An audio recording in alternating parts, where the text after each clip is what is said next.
All right, the next little nugget we'll record is about presidential, parliamentary, and semi-presidential systems of government. So this will come into play as we are talking about the countries that are democracies within the AP6.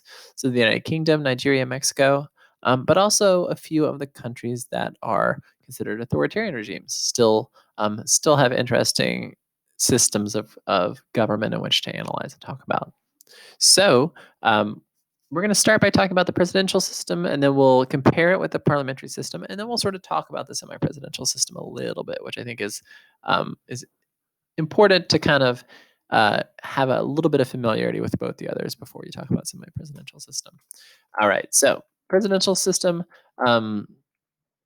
So essentially, the United States has a presidential system. So there's so familiarity with the U.S.'s system is going to be familiarity with the presidential system. So essentially, citizens vote for both legislative representatives and for executive branch leaders within presidential systems, usually called a president. There might be some examples where that's not the case. But in a presidential system, the president is both the head of state and the head of government. So we see that within Mexico and Nigeria as well. Both of them have systems of government that have a lot of similarities to the United States, and we have kind of the consolidation of those two positions in the position of president in both of those countries as well. So ideally, within presidential systems, you have a system of checks and balances or a separation of powers that exists between sort of the executive, legislative, and judicial branch. And you have essentially checks on the other individual branches. So legislatures can pass laws, but the executive can veto the laws. The judiciary can rule the laws unconstitutional, and so on and so forth. So you have systems. So the parts of the government interact with each other in an independent and co-equal way. That's the dream, at least. So within these systems, the president picks his or her cabinet or his or her kind of executive bureaucracy that exists, and then oftentimes you see kind of fixed terms both for the executive power, but also for the legislative branch. Right, they're kind of regular elections, and people serve with fixed terms. So that is most of our familiarity, most of our life experiences is with presidential systems. So I think it's really interesting to compare that with what we're going to see within the UK system. So the UK has, it's the only country that we study that has a parliamentary system. And it kind of gives us the chance to look at a government that looks very different from ours the most. So some of the most important, so basically within a parliamentary system, citizens vote for legislative representatives, which pick the leader of the executive branch from the majority party. So in the UK, the party system is very important, and people vote essentially for individual legislative reps, and then the party itself or the legislative reps themselves kind of get together and pick who is going to be the leader. And essentially, a lot of this is done beforehand, so people sort of know who and what they're voting for in terms of who's going to be in charge. But sort of technically, this is the way that it all works. And within the UK, the head of state is Queen Elizabeth II, who is mostly symbolic in terms of wielding actual political power, and serves as sort of a national symbol of the traditional legitimacy of the British crown.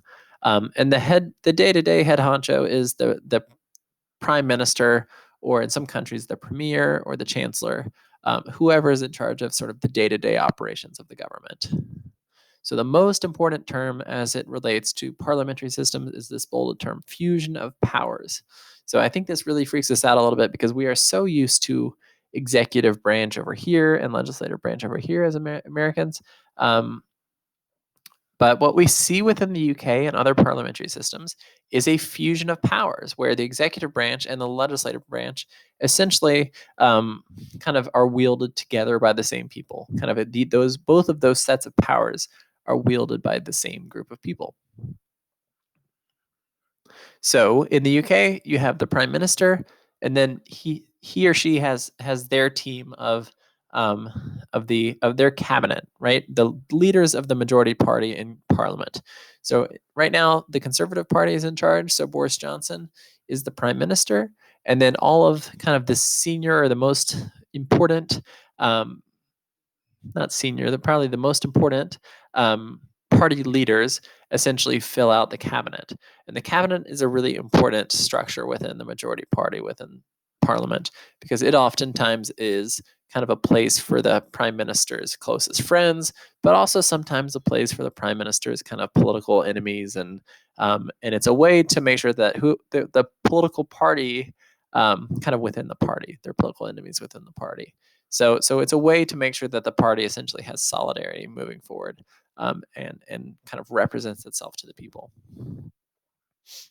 So, oftentimes, kind of one of the most interesting aspects of these of a parliamentary system is oftentimes they don't have fixed terms for the legislative leaders, right?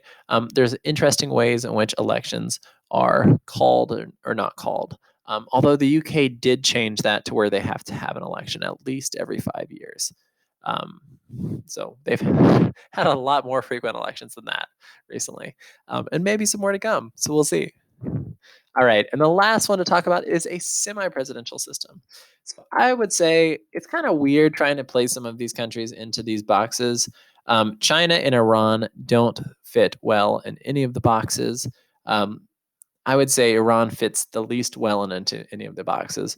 Russia is the best example of a semi-presidential system that we have. Although and China essentially has a government that looks like a semi-presidential system as well.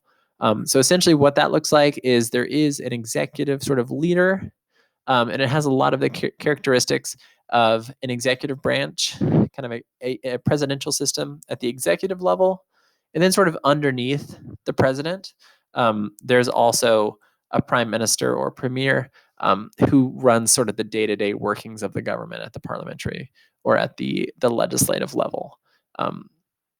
So there are some really interesting ways in which kind of that division of power oftentimes looks into semi-presidential systems. And you have some countries that do this well, but in Russia, it is oftentimes not really a true sort of separation of powers, or not a true separation of different kind of the parliamentary part of it is pretty minimalized sometimes because Vladimir Putin has so much power. All right. So thinking about advantages and disadvantages to both of these, we're going to talk a lot about these, but I want you to have some familiarity with it going into the year. So advantages to the UK system, um, which is a parliamentary, is there is a lot of efficiency in getting stuff done. Essentially, because the majority party always has power because they are the majority party. Essentially, they always have a green light in terms of passing legislation. So a lot of the problems that we would associate with kind of Congress in the United States, gridlock, not being able to accomplish anything ever, don't actually exist in the UK because they almost inherently have to have a majority in order to be in charge. Although that gets a little bit weird because sometimes they don't quite have the numbers for it, so they have to make messy coalitions, and it gets messy and sometimes uh, gets very complicated. But essentially, that's a generally an advantage. And there is a clear accountability to voters in this. People know who's in charge. They have to very clearly present their vision for the country to the people, and they are penalized when the people do not. And there are ways for there to be elections held and ways for there to be accountability that exists kind of within the system that are really interesting, and that can sometimes revolve around calling elections and or having votes of no confidence and things like that. Some disadvantages is it gives a ton of power to the group of people in charge of the country. So, if you think gridlock sometimes can serve a purpose, it doesn't exist quite on the level as it does in a presidential system, at least within the legislature. So it can lead to some hasty decision making, and there's kind of a lack of checks on power sometimes. Um, Although the UK system has a lot of really informal checks that do a good job of sort of making sure that leaders don't run rampant. Um, so thinking about the opposite, the presidential system, you have sort of the very easily understandable on some level check, uh, checks on the legislature, the checks that exist back and forth throughout the country. Everyone's directly elected. There's sort of an idea of accountability that exists. You don't have to remove all of the parts of government at the same time. And they have sort of a national mandate that comes in with presidential elections. Difficulty is with fixed terms, you can't get rid of people easily. Impeachment oftentimes doesn't necessarily do the trick. It's really hard to get rid of unpopular leaders or legislators until the next election. So you can't just call the snap election. If you're doing well, you can't have votes of confidence if the person in charge is really unpopular, and you can kind of get rid of them. So that's a disadvantage.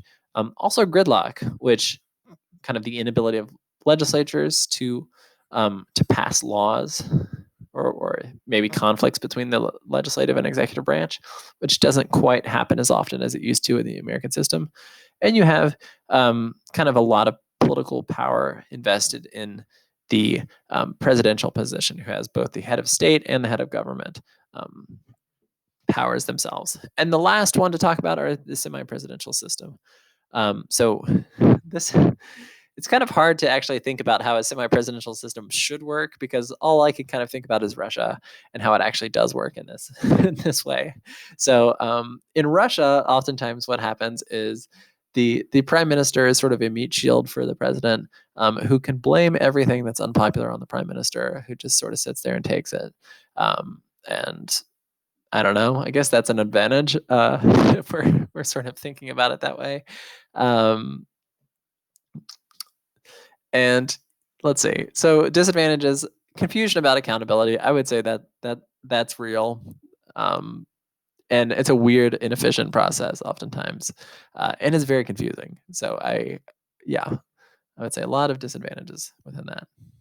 All right, thanks.